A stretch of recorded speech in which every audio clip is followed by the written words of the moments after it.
Siz internet görüp atasız go, telefonda açıpçı. Жалгыз көрбөй эле турасыз. Үчөөңүздөр көрүп атасыздар. Эки периштеңиз бар жаныңызда. Сиз жалгыз эмессиз. Эмнени көрүп атасыз? Алла менен. Ал периштелер жазып атат. Эмнени көргөндү жазып атат.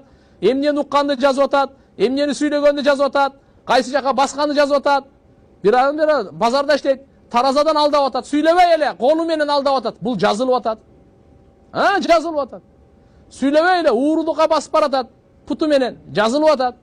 Сабакка келгенде жазылат, уурулукка барганда жазылат. Бул путтун амалы.